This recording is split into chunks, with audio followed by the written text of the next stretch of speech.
back here, and in today's video I wanted to talk about something pretty cool. It's about the new racing game-ish. It came out about a few months ago, Forza Horizon 4, and this is my game review, first experience of it. And yeah, I'm going to be going over some pretty key factors about this game and maybe why you should buy it.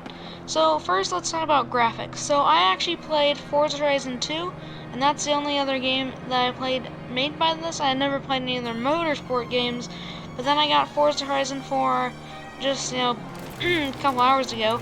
And what happened was, I saw immediately that what happened was when I hit things, they didn't despawn. They just stayed there, and they actually, would stay there even if I came back that way. And they wouldn't have, despawned until I got out of the block, kind of like the loading block, and then came back in. So that for me was pretty interesting. So I'm liking the quality of this game so far, and things can actually hurt you in this game. Let's say you knock down a tree branch, it actually will get stuck on your car, and you can actually push it, and it won't despawn. So I thought that was pretty interesting. And then you can still change from screen to screen. I already kind of knew this would be a given. They actually have given you one more. It's kind of in between the hood and the ground, which I thought was pretty interesting. And then you can just it's kind of cool. You can reverse it all the way back and then start it up again, which I thought was pretty cool. So you can go back to your last checkpoint if you're in a race or anything like that. The menu is actually pretty interesting. The map, it's okay. It's not as big as the other ones, ish. I could be wrong about that. I mean, unless you buy a DLC or something. I mean, it's pretty big for the most part. There's just some hidden places without roads, but you should be able to do that because in this game they give you so many more. They gave you half of their selection is off-road vehicles, like monster trucks, the mud ones. And this Forza Horizon, they want you to go through spring, which is mud, autumn, when there's kind of leaves and cold weather. There's summer, which is kind of like now, kind of like the old one. And then there's also winter, which I found pretty cool so far. It's just ice driving with big trucks too. So they definitely added a lot more trucks into this game than any other game before.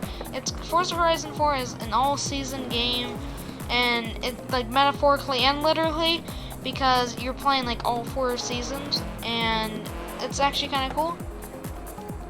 They also have other DLCs in this game as well, the other one Storm Island. So they have that now as well in here. They also have better graphics than before. Their roads are a lot better, and everything is so much better and cleaner, and the graphics are just better, especially too. The NPCs though, the drivers, they have gotten very dumb, I think. If you crash into them, they don't really respawn, or if you're coming their way, they move out of the way. They don't really do that now anymore. And then especially now that we're in Great Britain, something that you might come across is that when you're driving on the road, NPCs, the cars, they'll be coming the wrong way at you, which I think is kind of interesting. But you'll get it though. If you're in Great Britain and you're playing this game, then it'll be a piece of cake for you. But for for knowing something that's American, what's going to happen is you're going to be driving on the left lane instead of the right lane, which throws people off. You can always drive in the middle and just completely just not have to deal with any of it if you have a small enough car. So that's kind of nice too, I guess. And then you always have to worry about cars trying to come up to you, I guess. And then for the actual fans, I actually did a little experiment today. Some of them used to be 2D in Forza Horizon 2, and the graphics kind of actually look the same, but when you destroy things, they're a lot better, and especially once you win races, I guess it's more crisper too. It's definitely a cool and nice experience with great graphics, and it has good off-road driving too, and there's so much more you can break now too. It's kind of insane actually. There's like, there's walls that you can break, there's fences. Unless it's like a big tree, you're probably going to be able to break it.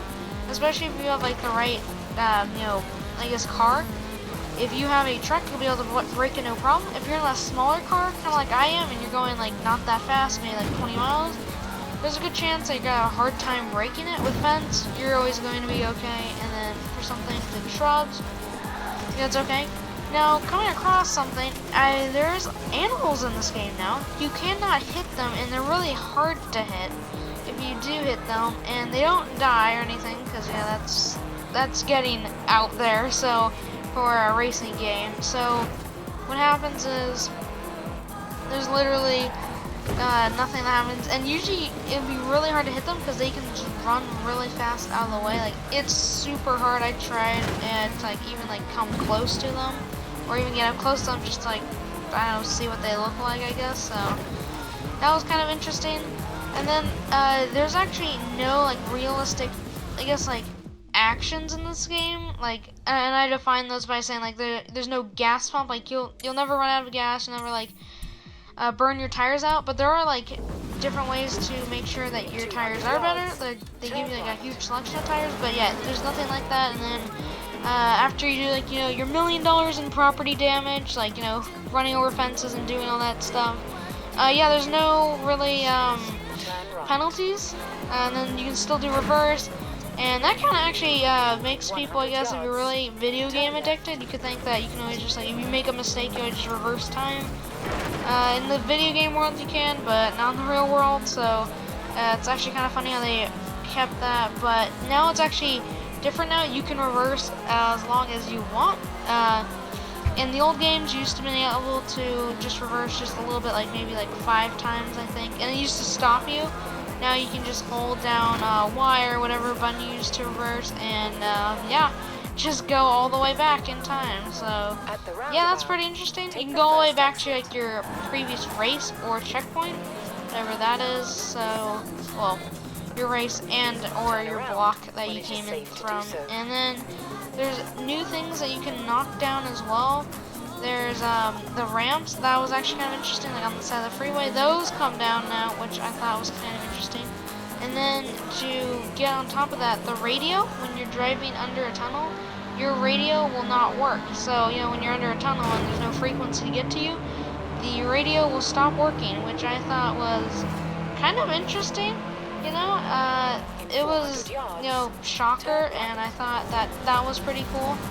And yeah, there's just so much more. It's such an interactive game though too, and you do have to like surpass a few levels before you can play with friends, but besides that, it's pretty much just like a user-friendly game like it always has been. There's really no patches of land on here. I looked, the airport is pretty much run down, and all there is just the freeway to just like, drift across. It's kind of interesting. I mean, I like it. It's better. You can also go out in the country and do it, and like, get some big hair, I guess, if you're on those rolling hills. But besides that, that's it for like where you can just go, just like drift, And going on to like those boards, they still have most of the stuff from the old games, like the boards that you go around and smash, or like the Easter eggs or the events, or the people that come greet you and are like, hey, I've entered you into this race. You still have those people. And then the last thing we'll talk about is fine tuning. They put like, it's always crazy how much numbers they have in there. I'm really not much of a numbers guy, but some people are, and that's fine. And there's so much numbers in those games, which is insane. And they do have a lot of numbers in that game, like how much you want your tuning, and it's just like there's rows and rows of columns of it. So yeah, it's a pretty interactive game. It's a really like scientific, like I wouldn't say scientific game, but like good if you're like going to become a mechanic or something, or a real race car driver. There's so much like tuning you can do now. You always used to be able to do tuning, and that was like kind of the aim of the game. But yeah, that's the aim of the game of this game. So I know, tongue twister. Anyway, thank you guys so much for watching. Zero Gaming here. Thank you guys so much for watching this game review. I hope you guys go buy it. It's $1 if you have Game Pass. Well, it's $1 to get Game Pass right now. And yeah, hopefully I'll see you guys playing this, and we have a new game in a couple days. Anyway, bye guys. Thank you guys so much for watching.